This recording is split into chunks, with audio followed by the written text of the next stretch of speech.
Well, hi, Sarah. Good to see you Hi, again. you too? Yeah, no, we've had a bit of a chat already, pre-record, so we're all ready to go. Um, so this is basically just leading up to the conference because this year you're going to be doing a talk, aren't you? I am, yeah, my first public talk ever.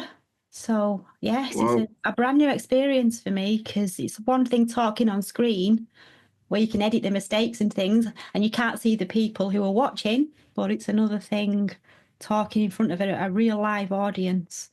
Yeah, I know you'll love it. And you'll be really good. I mean, everything you do seems to be, top notch. But you've got um, your video, your YouTube channel's doing really well, isn't it? You've got the Hocus Focus and the Caffeine Chronicles. Yes. Yes, and actually, I'm also going to start doing a little bit of, do they call it vlogging or vlogging? In All right. between, so can do a little bit of behind the scenes stuff, so to kind of fill the gaps between Hocus Focus episodes and Caffeine Chronicles. So So is that when you just do uh, like a straight to camera, just like I don't know, I've um, never heard of it. I don't know what vlog is. It's like it's just like you give you. a video diary. So like Oh, right, um, okay. you could just be going about your day doing something that pertains to your work and you just film it. It might be the bit where you're tearing your hair out because you got that much to do and there's that many plates spinning. But it just shows people that there's a real human being behind the work, behind the writing and behind the videos and all the blood, sweat and Yeah. tears that go into it, really. Just thought people might like to see that. People don't understand, do they, sometimes how much work it does take to go in to do these things. Yes. And you've got to know and your YouTube subscribers now are 4,500 or something. It's like really gone up. Yeah, it's gone up 4,100, I think I've got at the moment, or 4,150. But I'm going to class my first milestone at 5,000. I think that's 5,000. a good one. I think So so. Yeah. yeah, Yeah. I mean, I've only got like 2,500 or something.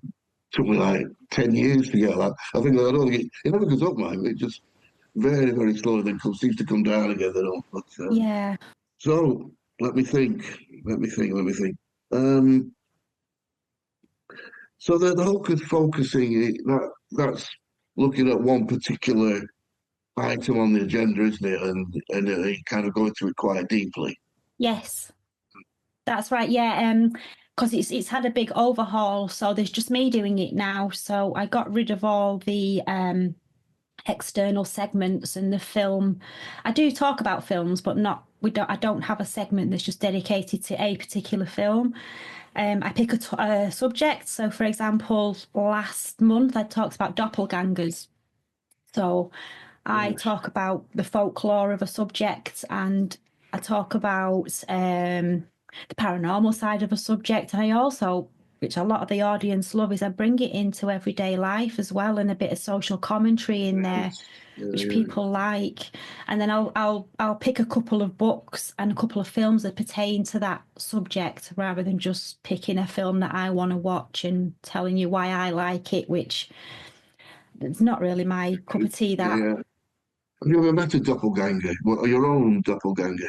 I have in an airport, actually, in an Really? airport in Yeah. Bradford. I think it was Bradford Airport, and we were getting one of those obscure flights that cost a penny, where All the right. airport's miles away from where you live, and it It's probably just we costs don't more want to in go. Yeah. petrol to get there. And we were flying to the south of France, and there was a woman in the duty free, and my husband said, "Oh, look over there, that's you," and I Oh, looked, and that's bizarre. yeah, it was a really strange feeling because I couldn't stop looking, but then I had to look away, but then I had to look again, You should have and it gone. was Did you speak? Did you say, "Oh, I'm no, you"? too Physically, nervous. that's a bit strange, isn't it? Yeah. So you look at all this, like the supernatural side of it, all this sort of thing, and is it high strangeness? People keep talking about high strangeness, and I don't really know what that is. Yeah, it's like the Fortean side of things where it's Yeah. strange things. You don't really know what it is, but you know what you think it might be, and it's the stuff that's all around us. Yeah, it's So that's your extra whole weird. extra weird stuff that's happening. And you've got your book as well, Yes, I've got the Hocus Focus book there, which which is kind all of about. this is what inspired my talk. What my talk's going to be about this Okay. book. Yeah, so this goes into subjects a little bit deeper than the Hocus Focus show allows us to go, because you're a bit restricted for time there. In the old days, Hocus Focus used to go on for 2 hours sometimes, and I just think that's a bit much. Yeah, so that's it. If everybody wants the book, I really had the conference last year. You had a stall, and they're all piled up, and they all seem to disappear. You must have sold hundreds. Yeah, we sold quite a few, yes, which was a nice feeling when people come up and buy something that you've spent hours and months Absolutely, yeah. pouring yourself Signing your into. name. And the other one is the Caffeine Chronicles, which were very nicely invited me on once Yes. to have a chat about about the wisdom book that I brought out. That was quite a while ago. So that's more of a just sitting down having a chat with somebody over a coffee, really, isn't it? Yeah, I try to get interesting people, and I haven't done one since Christmas because we've taken Hocus Focus in a different direction. It's took up quite a lot of time, but I do want to get back onto those. And it was my idea behind that was I've watched so many podcasts of people interviewing people, and they don't really allow the other person to speak. It's more of for the interviewer to put their point across, and you're just kind of there feeding that. So I wanted it to be more of a rat-a-tat, a natural talk where it was all on the person that was being interviewed, and that's why I tried to get people on that come from subjects that I don't have a lot of knowledge about, so I could learn about it as well, and not Right, yeah, not yeah. come across as, oh, I know everything and I'm going to talk over you sort of thing. So I wanted it to be really natural and pleasant for people to watch and enjoy watching, and hopefully they could learn along as well as I was. I mean, we just always did that really flowed a thing, really, just like having a chat, Yes. like we usually do. And I noticed you had Gary on as well, Gary Vasey. Yes, I've had Gary on. That was quite funny because you just never know where the conversation's going to go, and we ended up So, talking about wrinkles and all sorts of things. And yeah, but Gary's going to be at the Mysterious Earth as well, isn't he? I'm looking forward yeah, to he's, meeting he's Gary in also doing a person. talk as well. And we should say that the Mysterious Earth Conference, 17th year, this one, and it's St Anne's on Sea again. And this year, for the first time, it's at the Glendower Hotel. So we've got the hall in the Glendower Hotel, which is what I've been wanting all these years, to be honest because it's so great just to, get out of bed in the morning, have your breakfast, and just wander in. And everybody's in the same place in the evening. People have dinner together and chat, have a drink together, that sort of thing. So we can confer, which is kind Yes, of what conferences are for, isn't it? Conferring. it You is. Yeah, know. everything under one roof. So I'm really happy about that. The Glendower is a signature collection of the best Western hotels. So it's a lovely hotel, isn't it? Because you were there last year, weren't you? I was there, yes, and I've never been to that hotel before. And I was when we went upstairs into the room, and I opened the door, I couldn't believe it. I was like, "What? Look at this room for the price that I paid for Nice. it. Couldn't believe it. Absolutely amazing." Yeah, and nice food and nice pizzas and everything's great. So I'm so happy about that. 26th, 25th and the 26th of October. So Right. booking to everybody, really. That's what I say. Because it's a little, slightly smaller venue than the other one, but the YMCA. But we had problems there with the sound because they've got an aluminium roof with ridges in it, so Yeah. the sound was difficult, kind of reverberating and shooting back all the time. So we've solved that problem. So those people complained about sound. We were listening, and we've had a big shift, and now that problem won't exist anymore. And then what we're chucking us out in the evening, that's another problem that we had. Yes. 'Cause, right, 5 o'clock, come on, out you get, we get all homes to go to. But we've actually booked it really for the for the whole of some Saturday evening and Sunday evening. We won't be using it, but we won't be chucked out either. We can just leave when we feel like it. Yes, and the tea and coffee service as well, isn't there, at the hotel in the break times, which is also really, really good. I think you can pay that up front, am I right? When you book on the website, you can book your tea and coffee. It's £12, but that's the 4 breaks. It's about £3 a break, isn't it? You probably get more. Probably have to go back for more. But that's only really because they wanted numbers of how many people are going to have to pay them up front. Because if we get like 100, 120 people, which it was last year, maybe more, and they all just go to the bar at one time, so they're going to send them crazy, isn't it? Yeah. So by the time you get your drink, you'll be time to go back in. So anyway, we're just trying to make it work the best way possible, really. Anyway, your talk, I've written it down. Magic in the margins, finding the extraordinary in the ordinary. Yes. That's right, yes. And it's all about how you can tune into the strange and the mysterious side of life, even in the most mundane situations. And I think a lot of people are craving a bit of wonder and meaning, especially now, and everything feels really flat and algorithm driven. So I wanted to just show them how paranormal folklore and even quantum ideas don't just belong in big documentaries or spooky locations. They're at Tesco in the queue, they're in the commute to work, and they're in those weird feelings that you get when you go into a new house or an old house. And I just want to bring back a sense of mystery to make life feel a bit richer for people, put a bit of edge into life. Yeah, yeah, because I suppose it's just putting a different pair of glasses on, like on what was the film, Eyes Wide Shut. It's looking at the world in a different way, isn't it? Looking at the world in a deeper level. It's a bit like the my hermetic thing, which that structure is all about seeing the world at a much deeper level, and because you can look on different levels, can't you? So what you're saying, correct me if I'm wrong, is that whenever you look at whatever you look at out in your life, as you just carry on doing your everyday things, you can look at it you can see things from a different perspective and a different. Yes, if you just scratch the surface, and you only have to scratch it, you don't have to go digging down deep rabbit holes, just scratch the surface. And I like what you said about the glasses, actually, because I always liken it to, because I remember when I was 26, I got my first pair of glasses. I couldn't bloody see a thing for 2 years before, but I wouldn't admit that I needed these Yeah, glasses. And I was walking around like everything was underwater and fuzzy. And I eventually went and got my glasses and put them on and walked outside, and it was like, whoa, everything's got an edge, everything's got angles again. I can see right, it's yeah, wonderful, yeah. it's brilliant. And that's the kind of feeling that you get when you just start to look beneath the surface and look beyond what you're told on the mainstream TV and in the news, and the way that we're fed things as well. And that can lead, I think, to a whole openings up.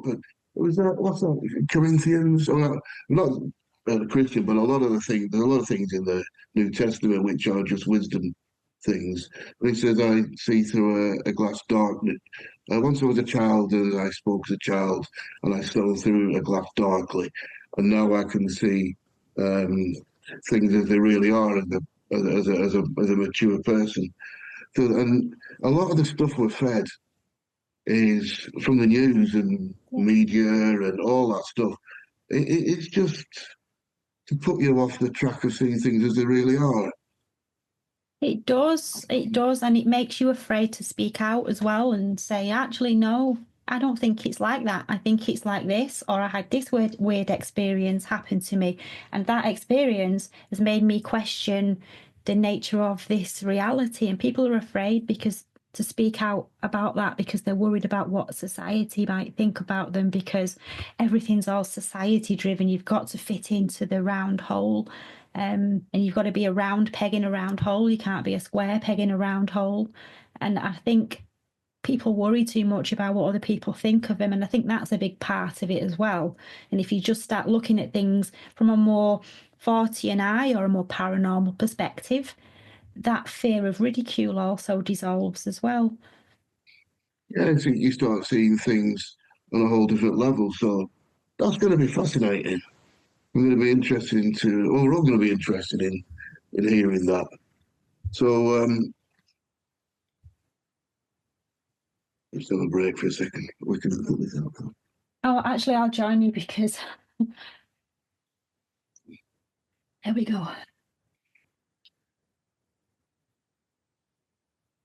Yeah, so it's kind of come out of you, the Hocus Focus book. Have you been interested in these things all your life, or Yes, is it, yeah, yeah. Is yes. it from seeing things, or Yeah, I've been into the paranormal since I was a little girl. I used to live in a haunted house. Well, all through my childhood, we lived in a haunted house. Started, we moved into a block of flats when I was 4 years old. We left there when I was 9, and the whole block had poltergeist activity. really? Our house in particular. Um, and I remember it was strange because some of the other residents, it was a block of 6 flats, 3 on each side, and some of the residents were very open and, oh yeah, this has been happening and that's been happening, and others just said, no, no, you're mad, you're crazy. So was it purpose-built flats, or like three Victorian houses on top of each other? No, Like, they were 2 bedroom flats. They were on the council estate that I grew right. up in. It So was they the were first house. purpose-built flats, yeah. Yes, yeah. Right. But there's a funny story well, it's not funny really. There's a creepy story that goes with it, which I only learnt about later on in life. We lived on the top flat, and Yeah. on the flat opposite us on the top floor. So there was 2 flats on the top, 2 flats on the middle, 2 flats on the bottom. It was a bit like Strike It Lucky, top, middle, or bottom. and, yeah, so we were on the top, and the flat opposite us, there was a very old lady lived there, and her son.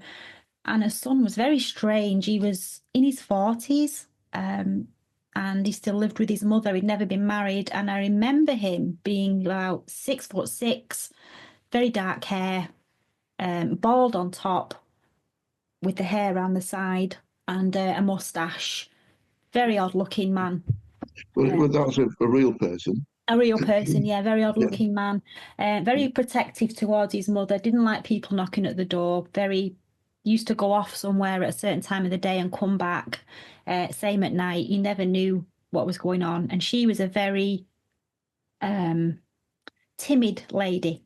Now, when I Yeah. was only young, I was a child living there, so that didn't mean anything to me. But I discovered all this later on. And it turned out that he was actually quite aggressive with his mother, and abusive, Right. if you like, physically So abusive towards his controlling mother. you then, really. Yes. And I then wondered if a lot of that activity kind of was coming from that Right. flat because of what was going on in there. Yeah. So just, So this would have been a flat from the 60s, wouldn't it? So it's not going back. So it would have been. So, you expect these things to be loads of years old, like hundreds of years ago. But it's a bit like the flat had collected that energy, and that had just changed the feel of it, or actually what anything that happened. Did anything? well, it was built in 1963, I know that. And we had it in the 70s. So there were people living there before us. Now, there was that family there, him and her. And then our flat, I later discovered in life. Obviously, I wasn't told this as a child; it had traumatized me. But my parents told me later on in life that the flat we lived in the back bedroom, an old lady had died in there under mysterious circumstances. So that could have been another layer, another stratum, if you Yeah, like, and of bad atmosphere, of bad energy that these things are attracted to. yeah. So I mean, I always think that when people, I really do believe like energy lines. I think are lines where people have left whatever they're like. You leave a slug trail behind Yep. you. stage way of putting it, isn't it? But but the energies of the people that have been there have left something in that environment that affects it, and Yes. maybe, and then I suppose if you get somebody else who does the same thing, that we can those energies could even contradict each other in some way. I think it's a self-feeding cycle because I think what you said is true, absolutely correct. And I also think that those things that it attracts also has an influence on the people that currently live in the Yeah, building as well. And that creates more negativity and it's an ongoing cycle. If the people in that building are kind of adaptive to if the psychic back doors are wide open and you don't believe in this sort of stuff, and I think you're going to be more receptive to something nefarious having an effect on you because you've got no protection in place. yeah. Well, protection's a thing, isn't it? Yeah, but I've heard stories or things in the past where you've got a couple who got married, massively in love, and all that sort of thing, and everything. They live somewhere, they're all happy. Then they move out into another environment, and they get their own flat or their own house, and all of a sudden arguments, too much drinking, and all this, and everything goes to, and you wonder how can these people who seem perfectly matched suddenly be, become at each other's throats. And it could well be the atmosphere, whatever's been left in the house, is affecting them. Yeah, because when you think about it, brick and stone and pavement, it soaks up things like a sponge, doesn't it? Like Yes, water, um, rainwater, things like that. So, of course, it's going to soak up energy, like the stone tape theory shows us. And people are like sponges as well. We take on the energy of people. Like when you walk into a room and someone's just had an argument, you can cut the air with a knife. yeah, You oh can't, God, you yeah, can't yeah, yeah. think, you just think something not right in here. Somebody had an argument. Is everything okay? But you soak it up as well. So I think Yeah, you take it on board, yeah. you've got the building that soaks up the energy and you've got the people that soak up the energy. And I think in a lot of cases, the only way for it to manifest itself is violence or misery, things like Yeah, that. because they're not expecting it and they don't realise it's there. All they know is they're suddenly angry and at something, but the anger's soaking. Did you say stone tape theory? Yeah, the stone tape theory, where it's the theory that buildings and places hold on to residual energy, and over years and years and years, layers and layers and layers. And if you're a sensitive person, you can touch that building or that stone psychometrically, and it will play back an image to you like a tape recording. Yeah. You may see it in your Wow. mind's eye, or you may see it as like the infamous white lady that crosses the road at 9:30 every night on a certain day of the week. Do you know that kind of thing? It's like Yeah, yeah, yeah. a residual recording. So some people can just tap into that, and maybe even that could solve problems of people that are suffering from whatever in the house, I suppose. Yes, if you're like I say, if you're aware of these things, then you're better prepared for them. Yeah, I mean, some people go through life and they Mm. don't notice anything like this, and it's just business Yeah, as usual. But if you're yeah. sensitive, I think some people can notice these things without knowing they've noticed it. Because it's a bit like with some people that you can meet them and you automatically think, no, I need to keep away from this person. There's something there, there's an energy there that's not unsettling to me. I'm going to move away. And some people probably do. Well, I think I'm sure they do. Some people, well, most people probably do that without even knowing they're doing it. They just don't want anything to do with it. They don't even think it. They just move on. So yes. it's probably the same sort of thing. Do you think? Yes, and yeah, and I think people should listen to that when you get a feeling about somebody or something or a place, and it's whether it's good or it's a bad feeling, people should pay attention to that because that is your nervous system or your subconscious telling you something that you need to listen to. Because the amount of times I've had feelings about people and I've been right. Yes. Yeah. Absolutely.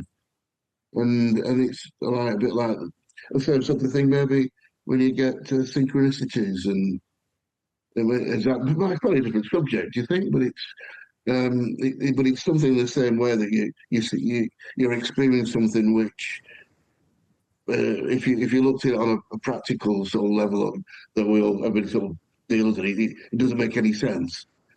So in that way, it's kind of supernatural, but it happens, doesn't it? It does. It's the same. It's different, but the same. Yes, no, I Um, bring up synchronicities in my talk because that is a perfect example of finding the magic in the mundane, looking for the patterns in things. One thing happens here that's not really connected to anything, but then somehow it is, and it means something to you. It might not mean something to the person stood next to you, but it's significant to you, so it's synchronistic to you, and that's magical to me. That's a magical feeling. Absolutely. I mean, in my sort of hermetic um, way of understanding thing, the mystery school thing, and the online course thing is that if you can find um, what you call the will, which is the way you're supposed to be living, you find what you're supposed to be doing in life, then you go in the right, you follow that middle pill and you go in the right way, then that's when all these things start occurring to you. All of a sudden, ideas of you meet people and synchronicities happen.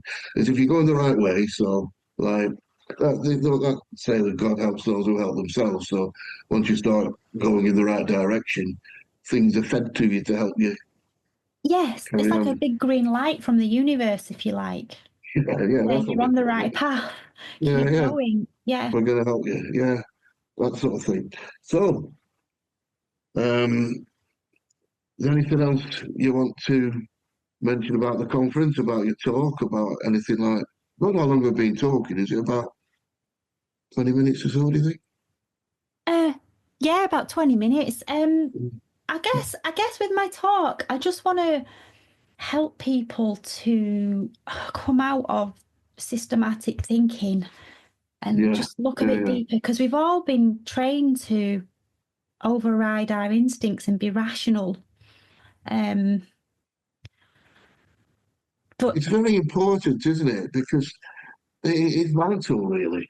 But we're all told to fit into this box, and this box isn't really doing its working, is it? no, no, and intuition. If you're going with the herd and you're going along with the crowd, I don't care who you are, if you're a normie or whatever, if you're the most atheistic person on the planet, there must be something, an inner voice that says, oh, there's more to it than this, or this going along with the crowd, this is wrong.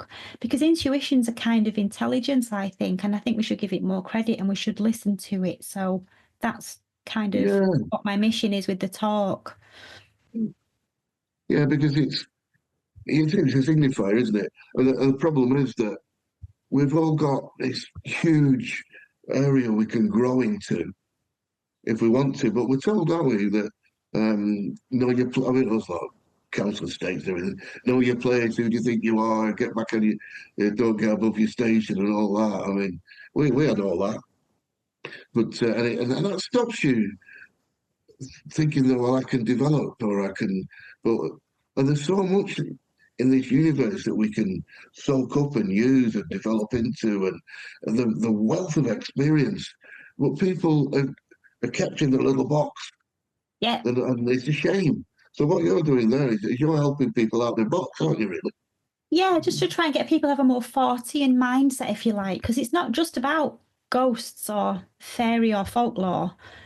It's a way of it's a mindset, and it says that this world is stranger than it looks. So stay curious, stay strange, and that philosophy's changed how I live and how I research, and even how I do the washing up. Because once you start noticing weird things, then you start seeing glitches and magical things in everything, and it's just a great way to be. And I think modern life puts us under a kind of spell. We're supposed to be constantly distracted, constantly productive. But when you slow down and you really start to pay attention, whether that's through daydreaming or listening to music or meditating or whatever your thing is, then you slow down and that's when the little weird things start to slip in that you wouldn't normally see because high strangeness and magic, it's not all Hollywood and flashing fireworks and everything. It's subtle. and it's little signals and strange coincidences and feelings that don't make sense when you try to articulate it to somebody else, but they make sense to you. And that's when the magic gets in, because that's when the spell breaks and you start to become more discerning and you start to pay more attention and you think, well, maybe what we're being told isn't really all there is. And it's just a coping mechanism as well, I think. Yeah, and you'd be able to see so much more interest and fascination in this universe, which, like I say, it's as if the powers that be, whoever they are, those are the people that I suppose have the magic, but and see it as it really is, but don't want other people to experience it. And No. that's why we're forced into these boxes. But it's great. So you're introducing people to a much more interesting universe. Yes, and like I say, the book goes into this sort of thing a lot deeper than the talk, but it's about trusting your instincts and your intuition and recognizing that not everything can or should be explained away, and that there are seen and unseen forces at work, and that the unseen is just as valid and just as real as anything that we can't measure. And it's important to stand in your truth and not worry too much about what people think. Yeah, telling your truth. And I suppose as you start seeing something weird, that's a way into a lot more weird stuff, isn't it? Once you because your subconscious will recognize it, and then other things will start appearing, and the whole new world That's opens up. right. That's right. And then once you get a little bit further down the road from that and you start to get brave and you start to speak about these things, only takes one person to say, hey, this really weird thing happened to me the other day. Do you want to hear about it? Yeah, tell me. And then that person then will say, do you know what? Something weird happened to me as well. And it starts a snowball effect, and more people start talking about weird and wonderful Yeah, experiences that'll that never do, happen will it? to them. Oh And that's no. when the real stories emerge. But yeah, there's loads of things like I was talking to somebody. Yeah, that thing that I know this shut off at a tangent here, but that thing that I was talking to this guy on the airport. Um, he was a pilot, and he just had one or two things to say, and then they found out that that pilot actually died a few days earlier. All these sorts of weird. I mean, it's just not me. I just a story I came across once. It's all weird stuff, isn't it? It is, It's yeah, it is, and it's it just puts colour, brings some colour and richness to life. yeah, yeah. It's I mean, the important thing for me is the sort of behind everything to call things by their true names, and nobody ever does, do they? Everybody just repeats what they've been told to say on the news. But once you start, and that again keeps you away from anything that deviates. So once people start seeing that things aren't just as they're told, they'll go off on different tangents, and then you start questioning things, which is probably the most important thing people can do. Question everything around them, come up to the real answer. Because how can you do the looking like unless you know the truth? just having a Fortean mindset. It can take you down some pretty fantastic rabbit holes. And it can help you stay grounded, and you're not just clinging to this one version of reality, because you're more adaptable and more open. So to what things could be. It doesn't mean you know what they are, but you know what they think they could be, and you're not thrown off course whenever something strange or unexpected does happen. Like for example, with the events of 2020, a lot of people lost their freaking minds, didn't they? Yes, Whereas yeah, yeah. those of us with a more Fortean mindset kind of stood our ground and thought, well, this is weird. This needs thinking about. This needs looking at with a more discerning Yeah. eye. And it doesn't mean you're numb to it all. It just means that you stop, you think, you question, and you don't blindly follow along with the crowd. That's the thing, isn't it? You question things rather than just accept it, and you try and get into the nitty gritty. What is this happening? What is happening here? And that was an eye opener to me. Just how weird people can bring to it. Just accept it. You just accept it. Oh. Anyway, there you go.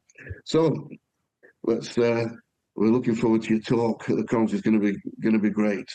Sara Mondaini, read it again. Magic in the margins, finding the extraordinary in the ordinary. That's your talk.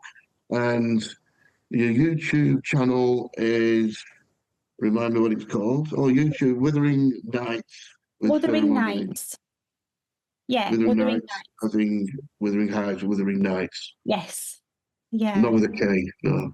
Right, no, there's no white nights there, no. No white nights. Brilliant. So, the conference, it's, just to go through it again, it's the Mysterious Earth Conference, and 25th and 26th of October, St Anne's-on-Sea, the Glendower Hotel. All the information is on the website megalithictours.com. From there, you can book the conference and your teas and coffees. Then the numbers there to ring the hotel to book your room if you want to stay there. Stay anywhere, but if you want to stay in the hotel, you do that. If you mention the conference, it's a little bit cheaper. Probably get a bit cheaper. So we hope you can all make it. And thank you, Sara, for the chat. No, thank you. It's been great. Yeah, people come down because it's a great weekend. I've been going for a few years now, and I've always had a fantastic time. We always have a good crack on the Saturday night. The conversations carry on, don't they? And it's all people all singing from the same song sheet, really. Everybody's of a like-minded predisposition, and we talk megaliths, we talk magic, we talk runes, astrology, all sorts of things to talk about. All these things, I mean, all the things you really want to talk about. You can come to the conference and we can all talk about it. Have we got stalls on this year? Yeah, and stalls are starting to fill up already. I'm going down tomorrow actually to remeasure because I forgot how to measure. I've forgotten how many would fit in, and some people are having small stalls, some are having big ones. But yeah, the stalls are filling out again. It's a much more compact area. I've got enough room to spread out, but there's an area for stalls right next to the, just at the side. So it's going to be fantastic. But that's it. So I'll see you hopefully at the Mysterious Earth Conference. Thanks, Sara. Hope to see you there. Bye then.